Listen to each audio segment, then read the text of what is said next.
বৃক্ষ রাক্ষস। এই পৃথিবীতে অনেক জায়গা আছে যেগুলোতে ভূতের আক্রমণ থাকে, কিন্তু বৃক্ষ রাক্ষস নামে একটি জঙ্গল আছে যেখানে মানুষ খেকো প্রাণী এবং মানুষ খেকো মানুষও আছে। তো একদিন একটি লোক রাতে বাড়ি ফিরছিল, আবার রাত গভীর হচ্ছিল, তাই লোকটি শর্টকাটে বাড়ি ফেরার জন্য সেই বৃক্ষ রাক্ষস জঙ্গল দিয়ে যাচ্ছিল।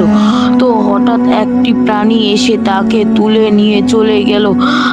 তার কিছুদিন পর সেই লোকটির বন্ধু তাকে খোঁজার চিন্তা করে।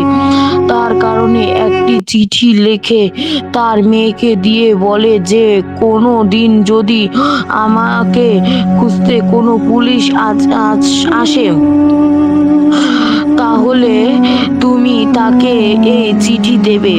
সেই লোকটির বন্ধু তাকে খোঁজার জন্য চলে যায়, কিন্তু সে আর ফিরে আসে না। কিছুদিন পর কিছু পুলিশ মেয়েটির বাবার খোঁজে তাদের বাড়িতে আসে।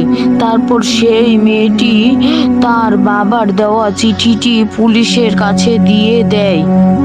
পুলিশ সেই চিঠি পড়ে বুঝতে পারে যে সেই অভিশপ্ত বৃক্ষ রাক্ষস জঙ্গলে গেছে। তাই পুলিশ আর খোঁজার চেষ্টা করেনি, কিন্তু তারা একটি কাজ করেছে যে তারা জঙ্গলের সামনে একটি সাইনবোর্ড লাগিয়ে দেয় যে এই জঙ্গলে যাওয়া নিষেধ। সেই জঙ্গলে কেউ আর যায় না। কিছু বছর পর কয়েকজন বন্ধু মিলে পিকনিক যাওয়ার চিন্তা করে। তারা বৃক্ষ রাক্ষস জঙ্গলে পিকনিকে যায়।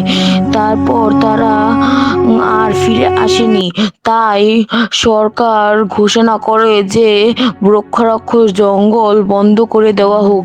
তাই এখন বৃক্ষ রাক্ষস জঙ্গল বন্ধ করে দেওয়া হয়েছে। এখন সেই জঙ্গলে আর কেউ যায় না।